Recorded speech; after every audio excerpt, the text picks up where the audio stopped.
March 2026. The world holds its breath, watching every step of Catherine, Princess of Wales, as she re-emerges with a radiant glow and flawless grace. The press hails it as a miracle. But behind those sun-drenched smiles on the balcony of Buckingham Palace lies a reality few could imagine. Catherine is waging a military campaign within her own kitchen. We often dream of royal banquets filled with rich foie gras, raw oysters from frigid seas, or vintage wines aged for a century. But for Catherine, on her journey to reclaim life following a cancer diagnosis, these exquisite delicacies are no longer a luxury. They are ticking time bombs. At Adelaide Cottage, a blacklist has been established. This is not the finicky preference of a princess, but an impenetrable biological firewall. She no longer eats for pleasure. She eats for cellular regeneration.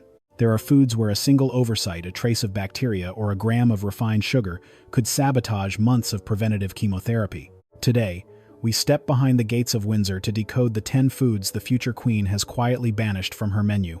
From noble seafood to the white enemy lurking in afternoon teas, the reasons why she refuses them will fundamentally change how you view the royal recovery. This isn't just about a diet. This is the manifesto of a warrior. Raw shellfish and sushi, the risk behind the delicate slices. The first item struck from Catherine's menu with uncompromising decisiveness was raw shellfish and sushi. In the past, Catherine and Prince William were frequently spotted enjoying exquisite sushi platters at London's high-end establishments. However, since the commencement of her treatment, this dish has become an absolute no-go zone. The reason lies not in the flavor, but in biosafety. During chemotherapy, the white blood cell count, the body's soldiers, drops to a minimum.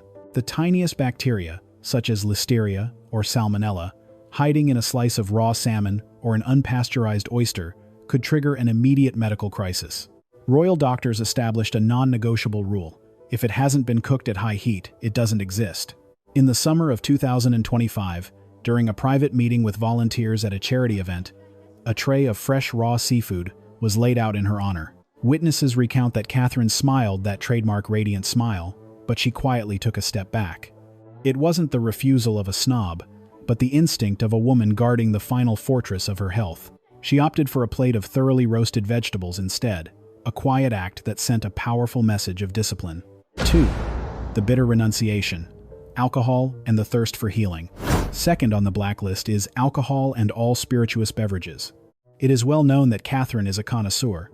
She once enjoyed a gin and tonic after a long day of work, or a glass of fine red wine at a formal dinner. But throughout her recovery, sobriety was not just a lifestyle choice, it was a medical mandate. Chemotherapy places an enormous strain on the liver, the organ responsible for detoxifying the body.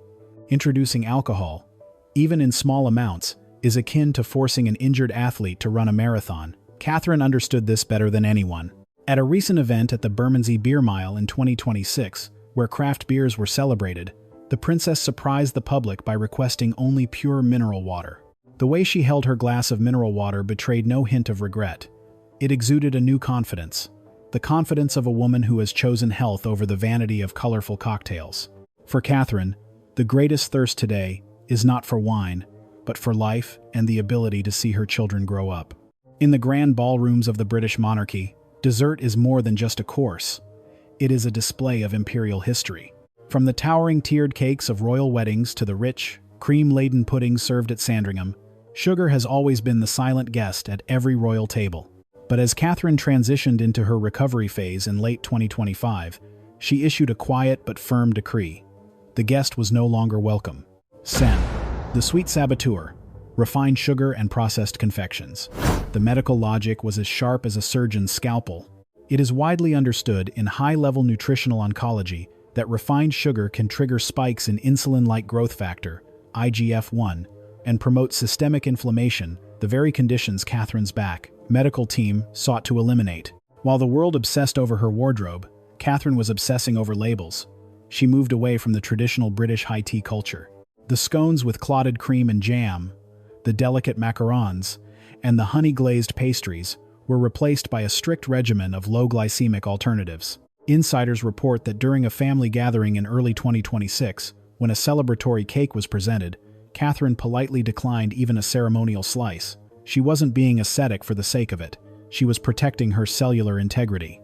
Instead, she has turned to antioxidant-rich berries, and small amounts of manuka honey, natural sources of sweetness that provide healing enzymes rather than empty, inflammatory calories. This shift represents a move from dining for tradition to eating for survival. 4. The ultra-processed ban, eliminating the industrial complex. The fourth item on Catherine's never-eat list is ultra-processed foods, UPFs. In the fast-paced life of a working royal, it is tempting to rely on convenience foods during long car journeys or between back-to-back engagements. However, the princess has effectively banned anything that comes out of a crinkly plastic wrapper or contains an ingredient list that requires a chemistry degree to decipher. Emulsifiers, artificial thickeners, and preservatives often found in store-bought breads, healthy granola bars, and commercial sauces were identified as potential disruptors of the gut microbiome. Since 70% of the immune system resides in the gut, Catherine's recovery strategy treated her microbiome like a protected national park. Palace staff noted a significant shift in the royal larder. The grab-and-go snacks were replaced with whole nuts, seeds, and home-prepared vegetable crisps. This wasn't just a diet, it was a de-industrialization of her palate. By refusing processed foods, Catherine sent a message to her own body. Only the purest, most bioavailable nutrients would be allowed entry. 5. Rare meat and the safety-first protein. While Catherine remains a supporter of British farming, the way she consumes protein has undergone a radical transformation. The fifth item she quietly refuses is rare or medium-rare meat.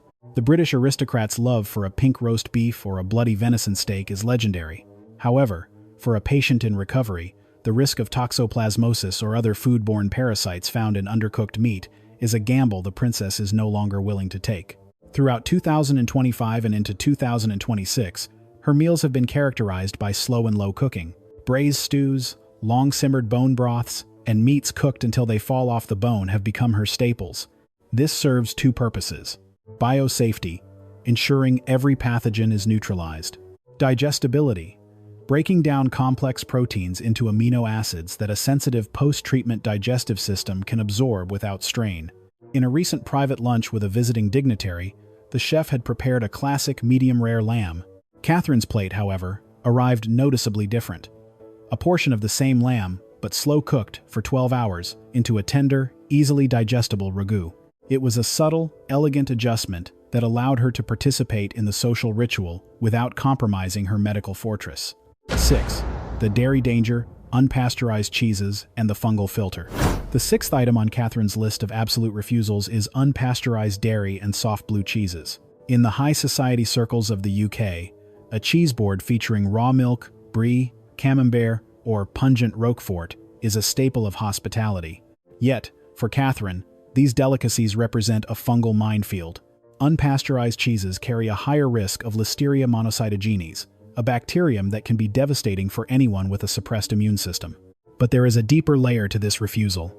Integrative oncology often points to the potential for certain molds and fungi found in blue-vein cheeses to produce mycotoxins that constrain the body's detoxification pathways. Catherine has opted for a safety-first dairy policy. Only pasteurized, hard cheeses like aged cheddar, or, more frequently, plant-based alternatives made from sprouted almonds.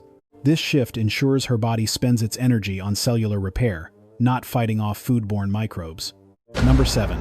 The pesticide filter, thin-skinned fruits, and non-organic produce. The seventh item Catherine quietly refuses is non-organic, thin-skinned produce.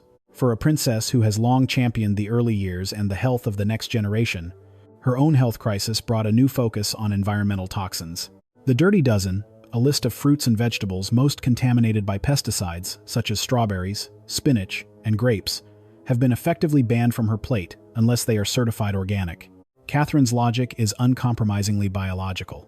Her liver, already working overtime to process the remnants of medical treatments, should not be burdened with synthetic endocrine disruptors found in modern pesticides. Insiders at Windsor note that the princess has taken a keen interest in the Duchy of Cornwall's organic farms.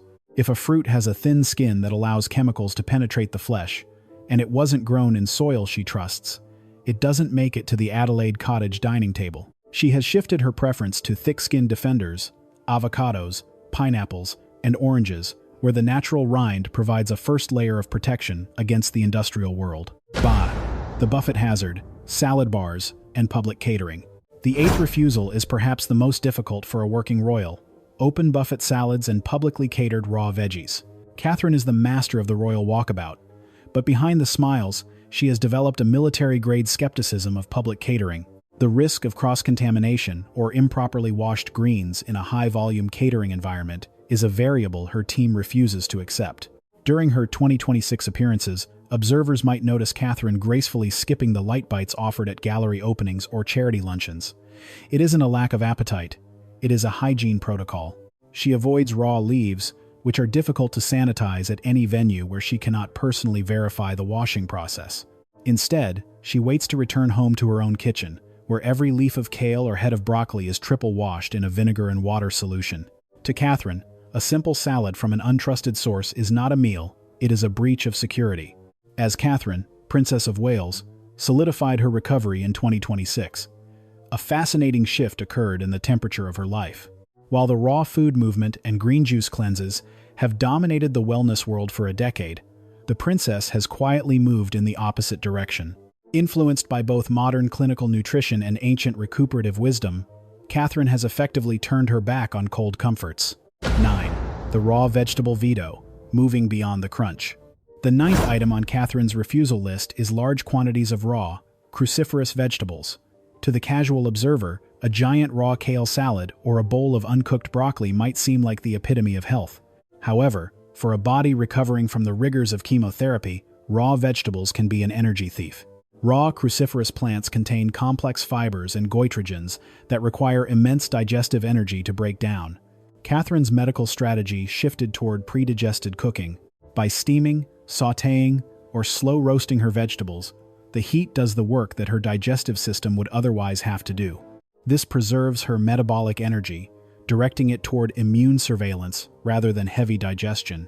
At a private garden party in early 2026, guests noticed that while others grazed on raw crudités, the princess was served a warm, pureed vegetable soup. It was a subtle signal of her new priority: nutrient bioavailability. She is no longer interested in the crunch of health. She is interested in the absorption of life. The ice embargo. Why cold drinks and frozen treats are out. The 10th and perhaps most surprising refusal in Catherine's new regimen is iced drinks and frozen desserts. The traditional British ice and lemon, or the trendy acai bowl, have vanished from her personal menu. The philosophy behind this is rooted in thermal homeostasis. Consuming ice-cold substances causes the internal temperature of the stomach to drop, constricting blood vessels and slowing the digestive enzymes necessary for nutrient uptake. For Catherine, every degree of internal warmth is a resource to be guarded. Instead of iced lattes or chilled champagne, the princess has become an aficionado of healing infusions. Warm ginger water, bone broths served at a precise 60 degrees Celsius, and herbal teas have become her constant companions. This warm kitchen approach ensures that her internal environment remains active and circulating. Insiders at Adelaide Cottage say the ice machines have been practically silent for months, replaced by the gentle hum of simmering pots and kettles. The wisdom of the middle way. Catherine, who has moved beyond the trends of the 21st century, she is not chasing the latest superfood or biohack if it doesn't align with the fundamental needs of a recovering organism. By rejecting the cold and the raw, she is practicing a form of metabolic conservation. She understands that her body is not a machine to be forced, but a garden to be tended with warmth and gentleness. This thermal discipline is the invisible thread that connects her diet to her renewed sense of calm and resilience. This is the final chapter of our investigative series. In Part 5, we explore the social diplomacy of Catherine's diet, how she manages the immense pressure of the royal stage without breaking her life-saving discipline, and the ultimate philosophy she has gained from her journey. As 2026 unfolds, Catherine, Princess of Wales, has faced a challenge as daunting as the illness itself: the public plate. For a future queen, dining is not a private act. It is a diplomatic performance. To refuse a dish at a state banquet or a local delicacy on an international tour is to risk a headline-grabbing snub. Yet, Catherine has mastered a silent diplomacy that allows her to uphold her medical fortress while maintaining the grace of the crown. The art of the polite push-aside. Observers at the recent state dinner for the visiting heads of the Commonwealth noticed a masterclass in tactical dining. While others were served a rich, cream-heavy dessert, Catherine's plate featured a single, perfectly ripe pear poached in star anise. The transition was so seamless that few realized she was following a strictly modified version of the menu. Her team now engages in preemptive coordination. Weeks before an event, her private office quietly shares her recovery protocol with host kitchens. The goal is always the same: invisibility. Catherine does not want her illness to be the guest of honor. By ensuring her safe foods look identical to the main course, she maintains the illusion of normalcy while practicing the reality of survival. The final refusal. The pressure of the plate. The final thing Catherine refuses is perhaps the most significant. She refuses to be pressured by expectation. In her early years as a royal, Catherine was known for her desire to please, often trying every dish offered to her out of a sense of duty. Today, she has replaced people-pleasing with purpose-driven dining. She has learned that saying no to a host is less important than saying yes to her longevity. This newfound boundary setting extends to her social life. She no longer attends the exhausting, late-night cocktail circuits that demand high energy and low-quality nutrition. She has traded the social grind for the family hearth, prioritizing dinner at home with William and the children, where she can personally oversee the quality of the ingredients. This is the sovereignty of choice, a realization that her health is the greatest gift she can give to the monarchy. The spiritual harvest. Food as a sacred covenant. Through this 10-point journey of refusal, Catherine has arrived at a profound realization. Food is no longer just calories or fuel. It is a sacred covenant between her and her future.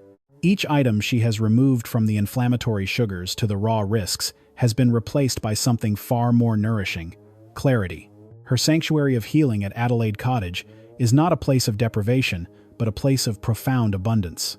By starving the malady, she has fed her spirit. As she stands on the balcony of Buckingham Palace in the spring of 2026, the radiance in her skin and the strength in her posture are not the results of makeup or lighting. They are the visible manifestations of an internal architecture built on discipline, wisdom, and the courage to refuse what no longer serves her. Conclusion. The new royal standard. Catherine's journey has redefined the royal standard for the modern age. She has shown that true power lies in the ability to govern one's own body with the same diligence and care as one would govern a nation. Her 10 refusals are not a list of don'ts, but a manifesto of self-love. In the quiet of the kitchen and the roar of the state dinner, the Princess of Wales has proven that the most powerful weapon in any battle, be it political or biological, is the disciplined mind.